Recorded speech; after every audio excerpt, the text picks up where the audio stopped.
Why would Chris's default setting be to call these three guys out? You know, Conor still has 2 failed tests that he can't clear his name on. Until he does that, I'm not interested in talking about Conor Benn fighting at 147, 160. The UKAD testing or UKAD testing full stop is Yes.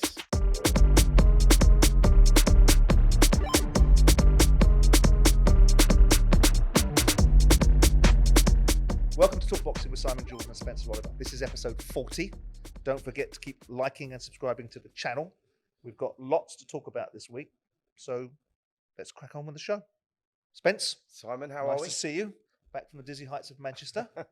It's a very good show. Very good show. Good performance, obviously, from Chris Eubank Jr. Okay, well, let's not muck about. Let's get straight into that because there's so many different strands to pull at with that and so many different things to talk about.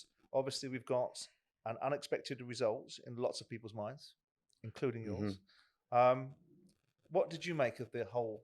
Let's deal with the Eubank Smith. We can talk about the undercard later on, because obviously that's the feature event, and all the subject matter was about Chris and about Liam.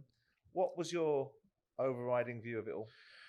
I thought for Chris Eubank Jr. going into the immediate rematch and the manner and how conclusive the first fight was, and the manner of the knockout, I thought it was an incredible performance from Chris Eubank Jr. because the psychological damage, the demons that he has to overcome going in there, you know, and I think that he started very well. He got into a rhythm after about the first round or so, and Liam Smith just didn't look at the races, if I'm totally honest. There was I don't think you must have saw the peculiar rolling of the ankles before each round, and the coordination didn't look quite right. I mean, that's taking nothing away from Eubank and his performance. I thought that he boxed beautifully. He was putting the shots together well. Come with a game plan. We'll touch on the Bomac, you know, thing as well, with, like, you know, with the game plans, etc., etc. But yeah, I thought that he boxed beautifully. I really did. He's putting the shots together well. Uppercut in particular was effective again. You know, that's the shot that they've been working on. The 5th round knockdown in the 5th round. And that was really the beginning of the end for Liam Smith. I think he showed a lot of balls to hang in there, actually, Liam. He was taking a lot of punishment. But, yeah, he just didn't look at the races. I know that he had to drop loads of weight. Probably, I think he was talking about close to 3 stone. Because it was interesting. In the build-up to this fight, most conventional wisdom, most orthodox wisdom, most of the fighters, Matthew Macklin said it, Johnny Nelson said it, Carl Froch said it, you said it. Most people thought that this was a repeat circumstance. Definitely. And that it was only one outcome. And nobody priced in, and I mentioned it later on in the week, but without any great vigor, so I'm not going to lay any claim to this as being something particularly insightful. No one priced into the idea that Liam Smith had been injured twice leading up to this fight. And that might actually be a contributing factor. Yeah. And that there might be challenges behind it. And for me, I thought it might be, and I tipped Eubank earlier on in the week, but the more I listened to you guys, the conventional wisdom, the intelligence in the room, the intellectual capital that have actually fought, I became more acclimatized to thinking that maybe Liam Smith will walk through this. Can you just tell me why Liam would be in a situation where a 5'9" fighter in between fights would pack on 3 stones, take him up to nearly 15 stone? Yeah. And then have to cut that weight down, because that's one of the things that Liam spoke about after the fight, was the fact that he had to deal with a weight gain and subsequent cutting of that weight put him in a situation where he was nowhere near what he was before. Yeah, listen, I think that for Liam Smith, you know, when fighters balloon up in between fights, etc., it's just not professional in my eyes. I think that they need to keep themselves ticking over and whatnot. But Liam was saying it was because of the injury. Yeah. But still going up to that sort of weight, putting on 3-4 stones is crazy, because he's only, like you say, he's a little guy. He's a little guy. Yeah. And if anyone was going to struggle to make the weight, I think it was Chris Eubank Jr. Because I think he actually has outgrown 160 and really should be at 168. But I think what he done right, Chris Eubank, was he brought a nutritionist in. You know, he went over to the States, took himself to the States, trained with Bomac, spoke to Bomac before the fight, and I said, listen, what can you implement into his style without confusing him with just 5 or 6 weeks to go? And he said, it's easy, simple, back to basics, sticking to a game plan and staying switched on for 3 minutes of each round. He said, there's your game plan. Simple as that. He said, don't want to confuse anything at all. And that's what they done. But I think that he looked great on the scales, Eubank. Like when he was there, he didn't look dry at all, like he did in the first fight in January. But for Liam, he didn't look great on the scales. You know, he looked quite watery, and you go like, he looked 2 weight divisions below Chris at the fight, didn't he? He looked tiny in the fight, but he was the one that had all the weight problems and that's professionalism, really, if I'm totally honest. He should have, you know, if you can't train through injury or whatnot and you know you're getting back into it, I don't think any fighter should go 3 or 4 stone above where they're fighting, because I just think that for health reasons, that is. I think that's very dangerous. Do you attribute all of the credit to the performance that Chris Eubank put in solely to the level that Chris Eubank put in? Or do you look at it and say, well, this was a fight where Liam Smith was so poor that it accentuated and exaggerated the improvements that Chris Eubank had to bring? I think there's a little bit of both of that. I think that one, yes, Liam Smith was poor. I mean, I don't know if you recognise, like from the second round, he was rolling his feet, but the coordination was gone. His timing was out. It was a poor performance. But he wasn't throwing anything, was he? He wasn't throwing anything. He was walking forward. Then, as the rounds were winding on, Eubank was getting off with his shots and he was putting a combination together. And then Liam was holding back more and more, which is allowing Chris to dictate the pace. He was controlling the space. And that's like, you know, it just become a one-sided affair. And it would become then about how long Liam could last in there, because you knew the writing was on the wall, because he was getting hit, he was getting hurt. But taking nothing away from Chris, like I say, because I know, like, overcoming those psychological, you know, demons like that, going straight into that fight, I thought that Chris showed a lot of balls. He went in there, he mixed fire with fire, he still sat in the pocket and threw the shots and whatnot. And as the rounds grew on, he grew in confidence. It was a great performance for him, but it was a little bit of, like, Liam was that bad, but it was a great performance still from Chris, taking nothing away with everything that he had to go into that ring with. Because the whole attribution for the idea that Chris Eubank couldn't win this next fight was based upon the fact that he'd lost the last one, wasn't it? Yes. And the weight, Simon, it was based on, I thought he'd outgrown the weight. Sure. And we'd all said after the first fight that it was very difficult to see him winning at 160 again. Right? Yeah. But the main focus may not be from you, but from other voices, was that he'd been knocked out. His punch resistance had gone. Yes. And you kind of think to yourself, no one was pushing back against that narrative. On that basis, you know, Lennox Lewis would never have beaten Hazim Rahman. Yeah. On that basis, you know, Muhammad Ali would have never beaten Joe Frazier. Yeah, absolutely. So maybe it was a fool's narrative to some extent, that the only reason that people were pricing it into their thinking was the fact that Chris Eubank, the fight may have left him, and that the resistance had gone. Well, I thought it was down to the 160. See, when a fighter drains down in weight, you lose the fluid, the cushioning around the brain and whatnot. And when you get hit with shots, it's like someone's hitting you with an iron bar. A simple jab will feel like 3 times as hard, etc. And I thought with Chris making 160, I thought that's not his weight anymore. He's too big for that. He's outgrown it as he's got older. And I thought the punch resistance then just totally goes. And I thought even with a nutritionist and this short time that he's had with Bomac, that wouldn't be there. But when you saw him on the scales, that was the first time you saw him on the scales. I thought, he looks well. He doesn't look dry at all. And if a fighter's not weight drained, then the punch resistance obviously is there. And, you know, he looked back to his old self in many ways there, if I'm totally honest. But most importantly, I think the most important thing that he's done there is getting a nutritionist involved. Instead of like letting, you know, he controls everything, all the terms that go on in and around camp. And I think he recognised that this is now a situation where a loss here, career is over, you know, at any sort of level. No fights left. And he done what was necessary. You know, and he showed he's still got the appetite for the fight, and actually makes it interesting now because he's got massive fights ahead of him. When you look at the fight in itself, I mean, I think we're both in the same space, that we're quite disappointed with Liam Smith. For whatever reason, we're disappointed with him. Maybe because there's a perception of lack of professionalism, or maybe because we expected a better fight. Yeah. Right. And maybe the first fight, we could say we were equally as disappointed in Chris Eubank because he wasn't what we expected him to be. In the second fight, Liam Smith wasn't what we expected him to be in that situation, because when you put a Smith brother into a fight, you expect that, we know that Liam's not going to, you know, it's going to go out in a shield. We know that is a characteristic of all the Smiths. Right? Yeah. That's their stock in trade. But do you look at it and say, in this fight, you've got Eubank 30-40% better, Liam Smith 30-40% worse. Have you got a true reflection of how good Chris Eubank was, based upon how poor Liam Smith was? Well, that's the $1 million question, isn't it? But I think that you can only go by the performance on the night and whatnot. Because he was miles off. Liam was miles off. He was miles off. He was absolutely miles off. Like you say, the punch ratio wasn't there. You know, there was no real, you know, intent in anything he was doing. It looked like, you know, he was stalking forward, hands held high, but we wasn't seeing anything. He wasn't setting any traps. He wasn't firing back when Chris was going. And Chris just grew in confidence. Yep. But you can't take away the performance from Chris himself. That's what I'm asking. And yeah, they can't take away from that performance going into that fight with what happened in the last fight, because the manner, that was a bad knockout he was overcoming there as well. But he still decided to gamble, sit in the pocket, let the shots go. He was still letting the uppercuts go. You can't throw an uppercut unless you're in range and you're in the pocket. It's a dangerous shot to lead off with, the right uppercut, because you leave yourself wide open for the left hook. And that's the shot that he's most dangerous with, Liam Smith. So Chris, fair play to him. He sat there and he was like, with a fighter, if you're thinking about what your opponent's doing, you're coming off second best. Your opponent, you have to let their opponent think about what you're doing. Do you know what I mean? But you've got to be sort of like on the ball with your senses and with what's going on. And he was. I thought it was a great performance in many ways. Forget the Liam Smith and how bad he was.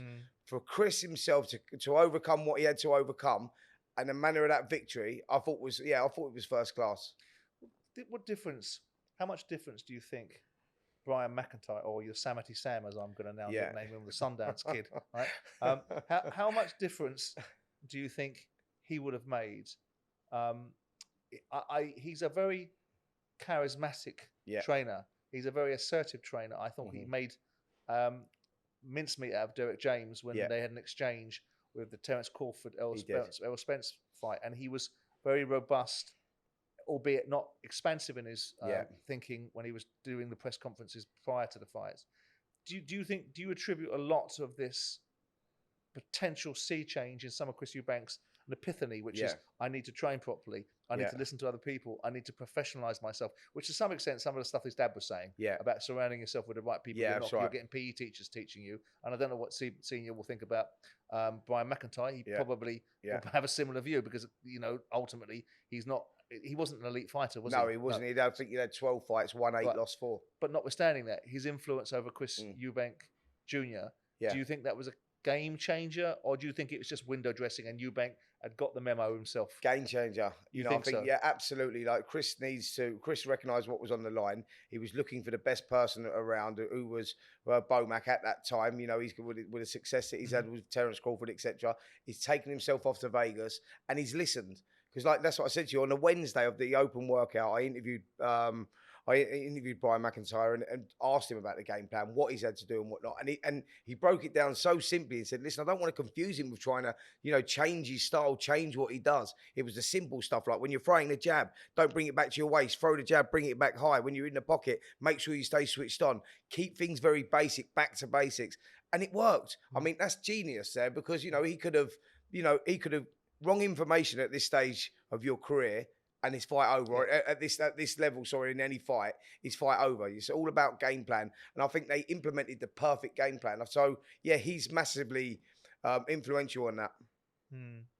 When you think about the outcome and you look at the potential of a third fight, can you see any value in that? I mean, obviously you've got Liam Smith that was forced into taking this rematch, right?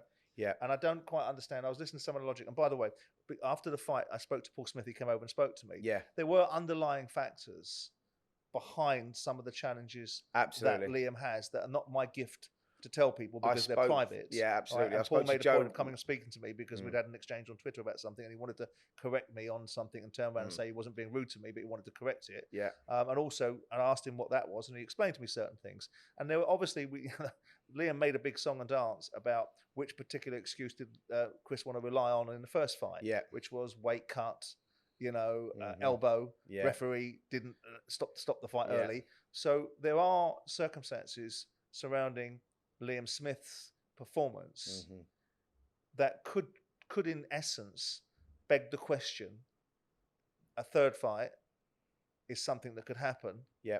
Can you see any metric or reason behind that from the point of view of the demand from the public? Have we just seen Liam Smith put in such a disappointing performance, there'll be no appetite for it, even though it's 1-1, and both of them had 2 disappointing nights? Yeah. Can you see any position for Liam Smith to want to have that fight realistically? And then if that's not the case for Liam, there's loads of questions. You have to think, Spence. Where can Liam go next if it's not Eubank? Go back to the beginning again. No, just joking. No. Listen, I think there is an appetite for the third fight, because I think the first fight was so conclusive Liam's way when Liam was in great shape. Chris had clearly not made the weight. Now this is just totally flipped itself, because spoke to Joe McNally in the hotel after the fight as well, and I was there with Liam Smith as well. There was underlining problems going into that fight, and we know what it is, which we can't talk about. So I just think that we need to, let's get it on a plain level field. I think that, Eubank won that fight conclusively. I think there would be an appetite for a third one. I think if Liam could get himself into shape, fully into shape, then yeah, it's a great fight. It's still a great fight, and it could be a different outcome again. So I think there would be an appetite for that. Do I think it will happen? Possibly not. I think that Eubank will now go and look for a fight, possibly WBC, Jamal Charlo. Well, that's talking about him that's moving what I up. wanted to ask you next. Yeah. Right. Because what we saw was Chris can seemingly fight at 160. Yes. Right. And be comfortable and powerful and have lots of, not that he was asked many questions. So it's difficult to say that's the definitive outcome because he was asked no questions by Liam. Yeah. I wonder if we'd have seen Chris be as effective if we'd have had the Liam Smith from January in the fight. But that's if you aren't, was your uncle, you'd have a different set of circumstances, wouldn't you? But the scenario following the fights, because I've made observations about Chris Eubank Jr. I've called him a charlatan, and lots been made of that. Yeah. And lots of people haven't listened to what I said when I said it. The reasons why I said it was because Chris constantly talks about wanting to have world title fights. Sure. Right? When he gets anywhere near a world title fight, he loses them, as he did to George Groves and to Billy Joe Saunders. And then we get to hear about how wonderful he is and how much money he's got.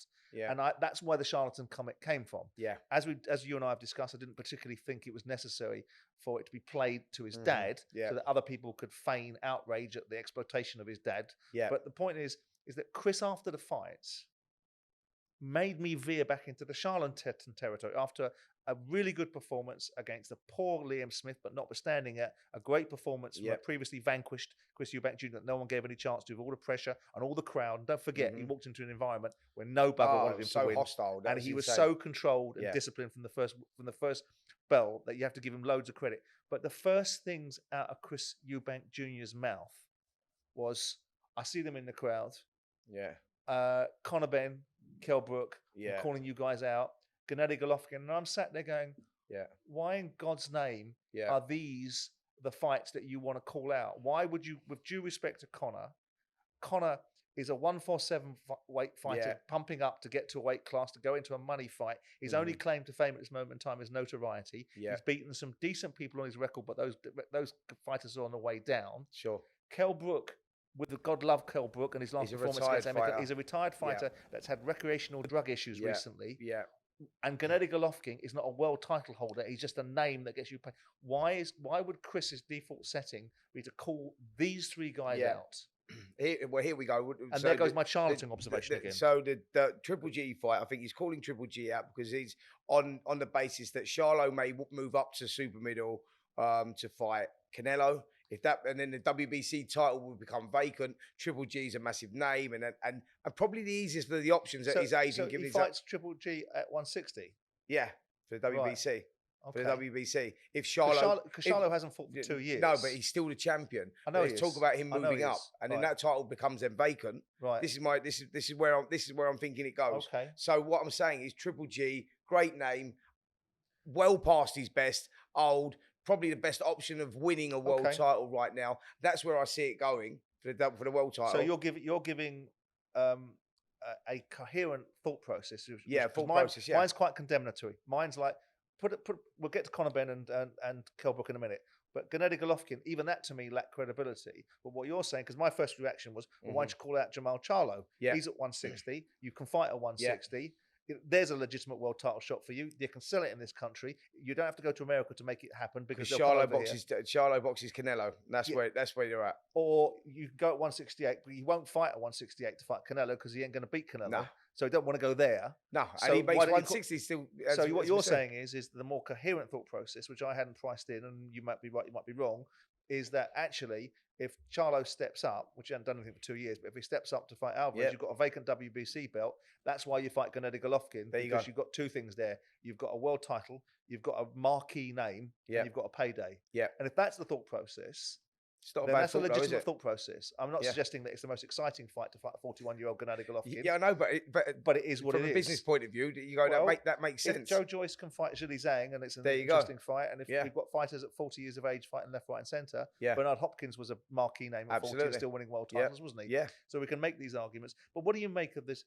The idea that you know, Conor was there on Saturday night, glaring at everybody.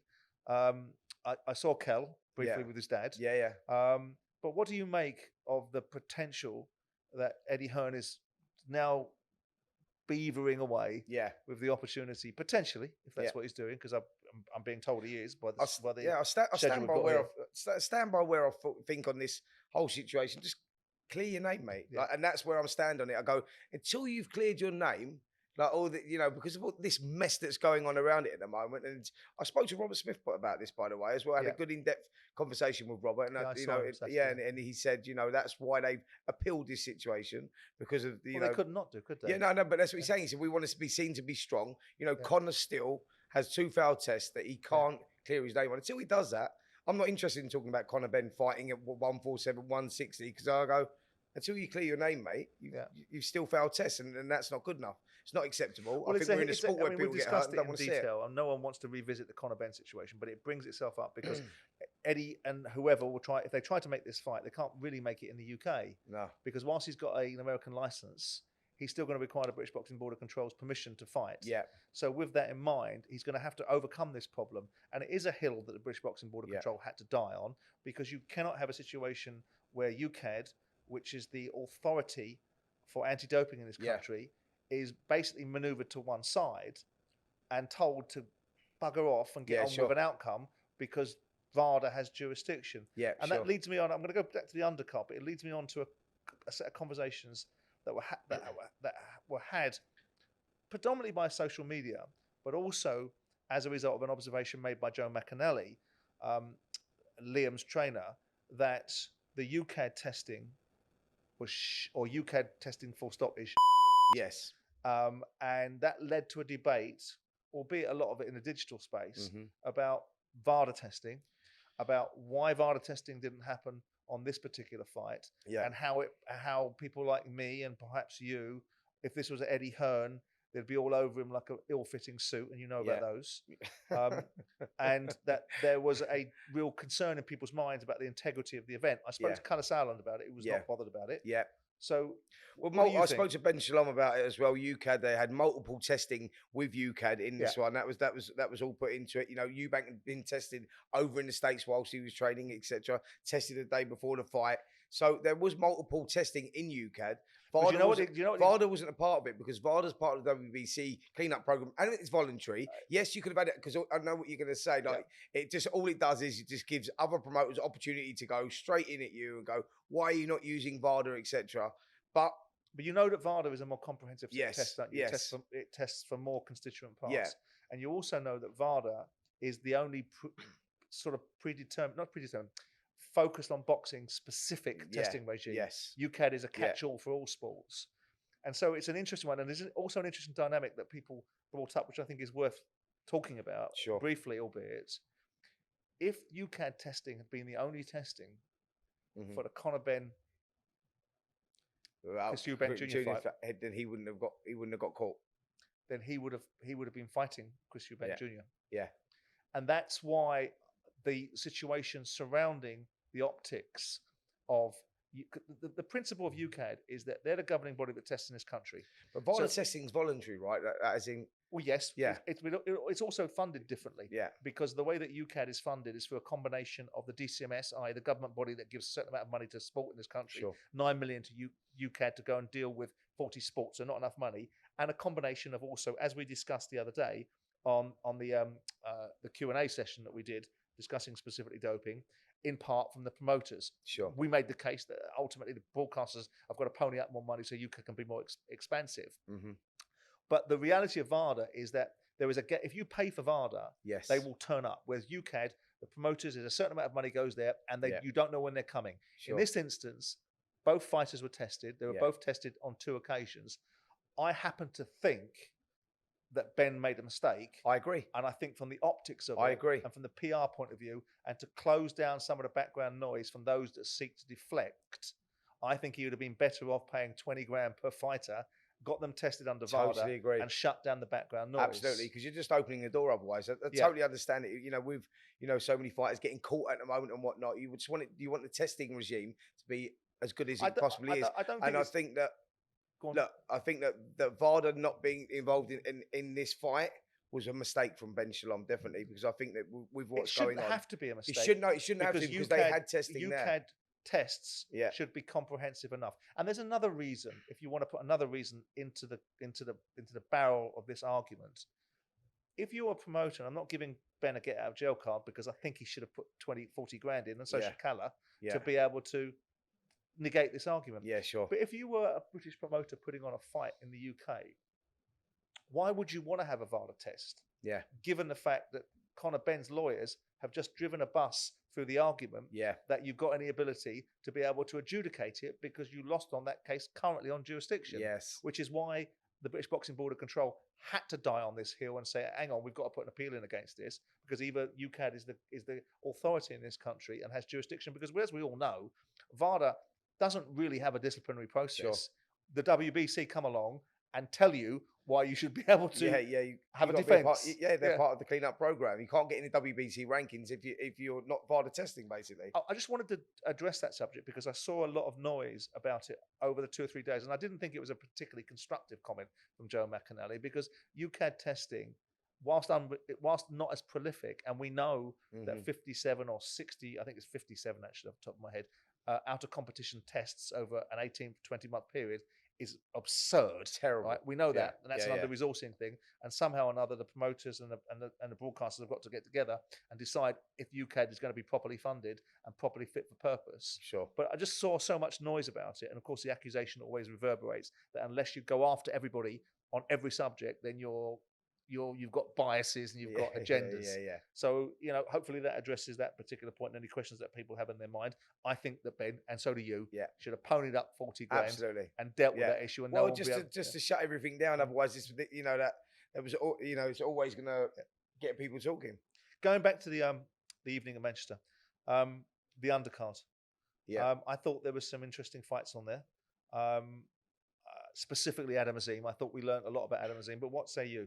Yeah, same as that. Adam Azim, I think that was a perfect fight for him. It's all about the development stage with him right now. And he needs guys that are not just going to fall over. Banyan was he was game. He was game, but he was solid. There was a solid look about him. And what Adam done was, he took his time. He didn't get carried away with anything. Going in there, trying to impress, trying to steal the show, whatnot. He knew when the time was right. He was gradually stepping up. I thought he was made to look uncomfortable a few times. He was. He showed a very mature performance there. I mean, Banyan hadn't lost a fight since 2018. It's the only fight that he'd lost. He was a solid all-round fighter that was dangerous. Forget that he only had 5 out of his 23 victories by knockout. And only 5 of them by knockout. He was heavy-handed. He was dangerous. He was quick on the counter. He punched when he was under attack. He punched at the same time. A very good fighter. I thought that was a great performance by Adam Azim, and that will stand him in good stead moving forward. He wants to move on to European titles next. In the last 2 fights that we've seen from Adam, have we seen anything in there that gives us cause for concern? No, nothing. I think what we do realise, and what he's maybe now realising, is that everyone you hit, you're not going to knock over. When you step up in level, these fights get tougher. Like they're talking about now. What's he had 9 fights now? They're talking about him now going on and boxing for European titles and whatnot. And I say, listen, the last 2 fights that you've had have put you in good stead for that, because he is an exceptional talent. But what it shows is he's not going to blow everyone. Bring him along. Absolutely. He's young, 21, 9 fights in. Like that is a solid all-rounder he beat on Saturday night, and that's a good performance. Just bring him along. Don't be worried about. I saw Amir Khan there, and obviously one of the things that we're talking about was the age range of what he achieved at his stage. Yeah, just forget all that. Get there when you're ready. Yeah, absolutely. Get there when you're ready. He's clearly got the talent. What did you make of the Dave Allen Fraser Clark scenario? Well, I don't know what to say about it really. He retired in the end of the 6th. In the official reasoning for retiring was a perforated eardrum. Right. But what did I make of it? I think that Fraser was playing a dangerous game there, because obviously the referee, and especially in light of what's been going on with low blows and whatnot, that I think one of them was definitely low. And Dave then obviously was using his experience, doing what he had to do, try and get every shot. Time a shot went waistband, borderline, then he was complaining. The referee kept pulling him. I thought, Fraser's going to get slung out here. Mm. He's playing a dangerous game. Why you keep going for that same shot and landing it on the waist belt when you know the referee doesn't like it? I did think Dave was milking it. I do think. Oh, Dave was milking it massively, but that's what a good experienced fighter would do, because he recognised that he wasn't going to win the fight. He was losing the rounds. Was it an impressive performance by Fraser Clark? No, I wasn't impressed at all. You know, I think that Fraser needs to now start turning the screw a little bit, like boxing at one pace and just plodding your way through. It's not impressive enough. We saw that against Marius Wack. He done the same thing, 10 rounds, and you go, well, York Hall, boiling hot. You can give him, you know, understandings for that. Then we saw it again. I thought, right, Fraser, you need to put in a big performance here. It wasn't enough for me. It was a lackluster performance for me. And I think, you know, he got the job done in the end. Then Dave Allen showed that he's got all the little tricks of the trade, and he's rolling, and you know. But yeah, what do you think of Fraser? Because obviously a lot was made of, again, Ben Shalom pulling out from a purse bid for the Fabio Wardley fights. I think they definitely made the right decision by doing that, by the way, on the back of these last two grounds of the fact that he hadn't had enough fights, enough experience, enough rounds. They wanted to get him there. Are we now back in a space where Fraser should be considering that opportunity if it's still there to be had, given the fact that he didn't take up his mandatory position last time? Yeah. Well, listen, I think that on those performances, we need to see more from Fraser. So I think that, you know, Ben Shalom, boxer, they've made big investments in him, and they want to do it when the time is right and whatnot. He's 32 years of age. He's not particularly old now for a heavyweight. And I think what we saw on Saturday night is that there's still loads of improvements that need having. You know, but, you know, your Fabio Wardleys and all that, they may be just, you know, a little step too far right now. And I think that what we saw Saturday night was there's still a lot of learning to be done. And what we need to see from Fraser is that he actually can do that, because he talks what he's got to do, you know, about implementing the combination, stepping up, going through the gears and whatnot. But we don't see it. Yeah. So, you know, is he one of those fighters that only talks about it, but he can't actually deliver it? That's what we need to find out before he goes on and boxes for a title. That's what I think. What do you think? I mean, ultimately, you can see the makings of a fighter, of a champion of some substance there, or are you looking at him thinking? No, I'm looking at him. I'm looking at him thinking, right, you've got it all there, mate. You've got it all there. The only thing that's missing right now is you going through the tempo, going through the gears. Let me see a little injection of pace. And I'm not seeing that. You keep talking about it, but I'm not seeing it.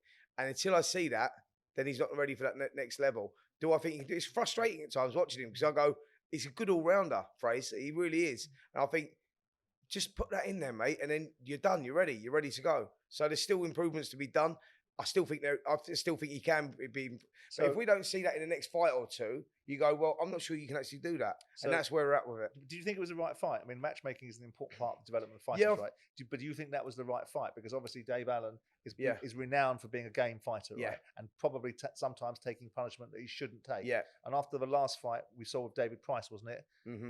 Where he got knocked down heavy. Retired in 10th round, But he got hurt in that fight. Yeah, he did. Well, he retired after that for a couple of years. That's 2020, I believe. And he come back, and so to answer your question, do I think it was the right fight? When the fight was made, I said, no, that's a lose-lose situation, because Dave knows his way around the ring. And if he's got anything left, he's going to hustle you around, so you're not going to get credit for it, which is effectively what he done. But I say, and then you're giving him also an opportunity. They teamed up with Jamie Moore and Nigel Travis. I know Jamie's a great trainer, and he come, and I spoke to Jamie before. He said it's the first time he's been fit. It's the first time. He normally just turns up. He likes to fight, but he doesn't like to train. We've got him in great shape, and actually it's going to be a harder fight than what they think it's going to be. So straight away you think, okay, right, you know, Jamie wouldn't go in there and do something if Dave never had anything left. Nigel Travis. So as the first bell rang and the fight started unfolding, I'm thinking this is turning out to be a tricky fight, and he's only going to get criticism for it, Fraser, because of where Dave was in his career, you know, and whatnot. So yeah, I think that he needed to make a statement, which we didn't see. The low blows, the borderline blows, keep going now. I thought, you're in danger here, mate, of getting slung out. So it wasn't the performance I was looking for. I still need to see more. Talk about low blows just to finish off this week's show. It'll be interesting to see how it plays out with Frank Warren and Daniel Dubois, because Frank going for a no contest he's never going to get from the W. Where are we on that appeal, by the way? Look, they'll put their appeal in, and I think they'll look for precedent and try and create opportunities to give the WBC, right? No, it's WBA, isn't it? WBA, sorry, it's WBA. It's WBA. Give the WBA something cause to think. I think what's likely to come out of this is I don't think they'll get a no contest. Yeah. I think they'll struggle to get a rematch, but what they might get is a retention of his mandatory position. There you go. And if he gets that, that means he's the next cab off the rank when Usyk fights Fury, you've then got Daniel Dubois in a position at 25, going on 26, that he's got an opportunity to go again for the world title against somebody else by retaining his mandatory position. I think that makes sense. Listen, I hope they get a rematch. Total sense. I hope they get a rematch, but I think that might be that might be the door unlocker. Yeah, I totally agree with that. I think that, with these big fights in the horizon, that's where it'll probably be. And coming up soon enough. You're smarter than you look, by the way. I have my moments. I have my moments. I realised that I sort of put my light behind a bushel and diminished myself by spending time with you. But listen, anyway, that's it for this week's episode of Talk Boxing with Simon Jordan Spencer Oliver. Don't forget to like and subscribe. Don't forget to pay attention to the Q&A show that comes out after this one. And we'll see you next time out.